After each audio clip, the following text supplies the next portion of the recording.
Hello everyone, welcome back to the channel. तो tales of demon and gods के new episode में आप सबका स्वागत है। और गाइस, कुछ टाइम पहले हमने 10,000 वोल्ट को भी अपलोड कर रखा है। अगर आप लोगों ने उसे नहीं देखा तो देख लेना, देख लिया तो अच्छी बात है। तो फिर चलिए इसको अब हम स्टार्ट करते हैं। तो एपिसोड के स्टार्टिंग में हम नियली को देखते हैं, जहाँ पे वो तियान्यून क्लैन के उस ओल्ड मैन को कह रहा था, मैं एक पर्सन के 50,000 हाई ग्रेड के स्पिरिचुअल स्टोन दूंगा, और यहाँ पे कितने लोग हैं मैं उन सबको बाय करने वाला हूँ। ये सब कुछ कहते हुए हम देखते वो वहाँ पे 3 लाख हाई ग्रेड के स्पिरिचुअल स्टोन उस ओल्ड मैन के हाथ में रख देता है। ये सब कुछ देखकर ओल्ड मैन बहुत ज्यादा शॉक हो गया था। दूसरी तरफ दूसरे लोग भी शौक हो जाते हैं। हम देखते हैं वो ओल्डमैन कहने लगता है, सीनियर क्यों ना आपके और इनके बीच में मास्टर और सर्वेंट का कांटेक्ट कीजिए। आप इतना कहते हुए वो एक स्कूल को नियली को दे रहा था। ये सब कुछ देखकर दूसरी तरफ ली को बहुत ही ज्यादा गुस्सा आने लगता है। वो सोचने लगा था, आखिरकार ये मेरे सर्वेंट को क्या से ले जा सकता है। ये सब कुछ सोचते हुए वो अपने एक बंदे को इशारा करता है,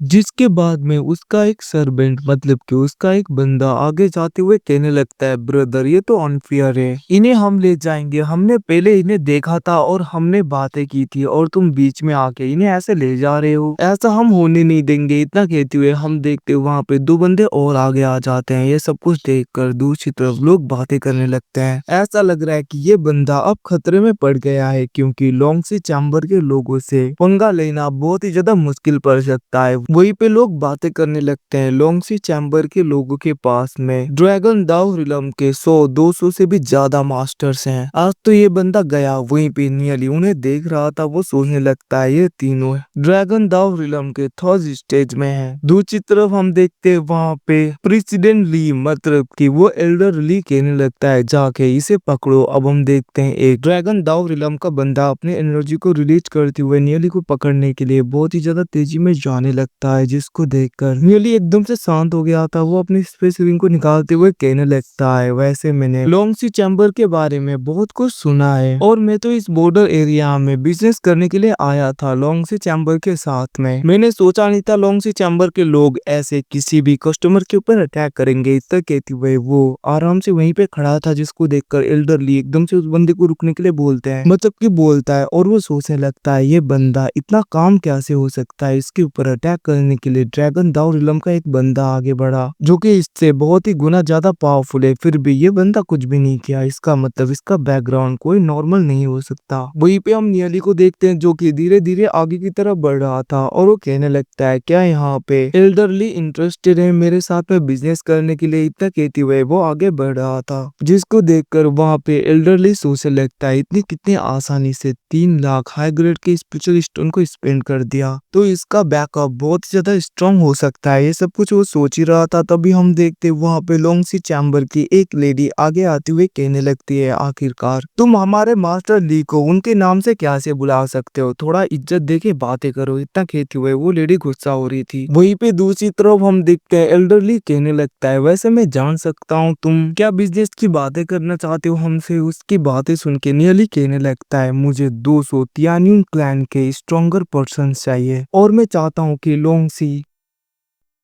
क्लैन मेरे लिए उन सबको रिक्रूट करे, और इनके बदले में मैं उन्हें पैसे भी दूंगा। ये सब कुछ सुन के दूसरी तरफ हम देखते वहाँ पे एल्डरली शॉक हो गया था। दूसरी तरफ एल्डरली का एक बंदा कहने लगता है, तुम 200 स्लेब को सिलेक्ट करना चाहते हो, और वैसे तुम्हें पता है ना, अगर तुम एक का 30 हाई ग्रेड की स्पिरिचुअल स्टोन भी दोगे वो भी बहुत ही ज्यादा हो जाएगा। बट हम देखते हैं वहाँ पे नियली कहने लगता है, एक के बदले में मैं 50,000 स्पिरिचुअल स्टोन दूंगा, और सब लगा के 6 मिलियन हो जाएंगे। 6 मिलियन में देने के लिए तैयार हूँ। ये सब कुछ सुन के वहाँ पे एल्डरली शॉक हो गया था, और वो इशारा करता है जहाँ पे वो बंदा कहने लगता है, क्या तुम्हारे पास में सच में इतने पैसे हैं। जिसको सुन के हम देखते हैं वहाँ पे नियली कहने लगता है, 5 लाख में एज ए एडवांस देता हूँ। इतना कहते हुए वो 5 लाख स्पिरिचुअल स्टोन को दे देता है, जिसको एल्डरली ले लेता है। अब ये सब कुछ देखकर, उसके पावर को देखकर, उसके पास में इतने ज्यादा पैसे देखकर सब लोग शॉक हो गए थे। इवन कि वहाँ पे एल्डरली का वो साथी आगे बढ़ते हुए कहने लगता है, अगर तुम हमारे तियान्यून पैलेस से 200 पावरफुल लोगों को बाय करना चाहते हो तो ठीक है, तो फिर ये कुछ स्लेब मैटर नहीं करते। वैसे मैं जान सकता हूँ यंग मास्टर तुम कहाँ से बिलोंग करते हो। अब उसकी बात ही सुन के हम देखते नियली कहने लगता है, मुझे नहीं लगता ये सब कुछ मुझे बताना है,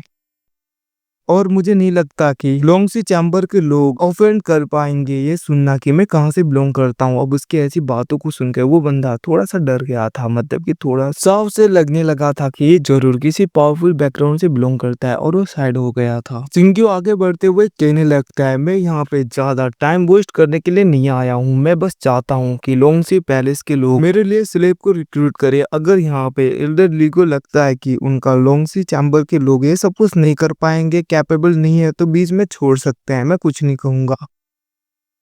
वैसे भी ऐसा लग रहा है कि तुम लोग उतने ज्यादा कैपेबल नहीं हो इस बिजनेस को लेने के लिए, तो फिर ठीक है, मैं इस बिजनेस को कैंसिल करता हूँ। अब उसकी ऐसी बातें सुन के दूसरे लोग तो बहुत ज्यादा गुस्सा हो गए थे। हम देखते हैं वो सब लोग उसके ऊपर अटैक करने के लिए बहुत ही ज्यादा तेजी में बढ़ने लगे थे। ये सब कुछ देखकर एल्डरली को गुस्सा तो आ रहा था, बट हम देखते हैं वो एकदम से कहने लगता है, ठीक है, मैं बिजनेस के लिए तैयार हूँ। अब उसकी ऐसी बातें सुन के जितने भी लोग अटैक करने के लिए बढ़ रहे थे वो एकदम से रुक जाते हैं और ताली पीटने लगे थे। वो कहने लगते हैं, ये तो अच्छी बात है। ये सब कुछ देखकर हम देखते नियली कहने लगता है, सच में तुम लोग कितनी जल्दी से चेंज हो गए। कुछ टाइम पहले तो मेरे ऊपर अटैक करने के लिए बढ़ रहे थे। वहीं पे दूसरी तरफ हम नियली को देखते हैं, जहाँ पे वो उन पहले वाले सर्वेंट की तरफ देखता है जहाँ पे वो बंदा डर गया था। बट हम देखते नियली उनके पास में आते हुए कहने लगता है, तुम लोग चिंता मत करो, वैसे भी अगर तुम लोग मुझे फॉलो करना चाहते हो तो मैं प्रॉमिस करता हूँ तुम लोगों के साथ में अनफेयरली मैं ट्रीट नहीं करूंगा। और वैसे भी अगर तुम लोग मुझे फॉलो नहीं करना चाहते तो कोई बात नहीं, ना करो, कोई फर्क नहीं पड़ता। इतना कहते हुए हम देखते हैं वो वहाँ पे मास्टर और सर्वेंट के कॉन्टैक्ट को भी वापस कर देता है, और वो कहने लगता है, कुछ टाइम पहले मैंने जो स्पिरिचुअल स्टोन को दिया था वो तुम लोग रख सकते हो। अब उसकी ऐसी बातें सुन के दूसरी तरफ हम देखते हैं वो सब लोग घुटनों में आ गए थे और वो एल्डर उसे थैंक यू कहने लगा था। और हम देखते हैं वहाँ पे सब लोग रोने लगते हैं, जिसको देखकर नियली उन सबको शांत होने के लिए बोलता है, जहाँ पे वो एल्डर कहने लगता है, आज तक हमारे तियानिन क्लैन के लोगों को सब लोग कुत्तों की तरह ट्रीट करते थे, बट पहली बार हमने ऐसे बंदे को देखा है जो हमें प्रॉमिस कर रहा है कि हमारे लोगों के साथ में अच्छा करेगा। ये सब कुछ कहते हुए हम देखते हैं वो सब लोग रो रहे थे, जिसको देखकर नियली कहने लगता है, अगर तुम्हारे ये लोग मुझे फॉलो करना चाहते तो कर सकते हैं, मैं प्रॉमिस करता हूँ अच्छी तरीके से ट्रीट करूंगा। और वैसे भी अगर 2 साल के बाद में ये लोग मुझे छोड़ना भी चाहें तो भी छोड़ सकते हैं, मैं कुछ नहीं करूंगा, मुझे बस 2 साल के लिए चाहिए। अब उसकी ऐसी बातें सुन के वो सब लोग अपने कॉन्ट्रैक्ट को करने लगते हैं और उस स्क्रोल को नियली को दे देते हैं, जिसको देखकर नियली कहने लगता है, तियानियन क्लैन के लोग इतने ज्यादा पावरफुल लोग हैं और एक बार मैंने इन्हें एक्टिवेट कर दिया इस कॉन्ट्रैक्ट को, तो मैं जब चाहूँ इन्हें खत्म कर सकता हूँ। सच में इनके क्लैन की हालत क्या से क्या हो गई है। ये सब कुछ सोचते हुए वो आगे बढ़ रहा था। वहीं पे दूसरी तरफ हम देखते हैं वहां पे एल्डरली कहने लगता है, सच में यंग मास्टर, मैंने सोचा नहीं था कि तुम इतने ज्यादा काइंड हार्टेड होगे और इतने अच्छे पर्सन। और गाइस इसके इतना कहती नियरली पीछे देखता है और एपिसोड खत्म हो जाता है। थैंक्स फॉर वॉचिंग बॉयज, मिलते हैं अगले एपिसोड में, तब तक के लिए टेक केयर, अपना ख्याल रखना, मिलते हैं अगले एपिसोड में, बाय बाय।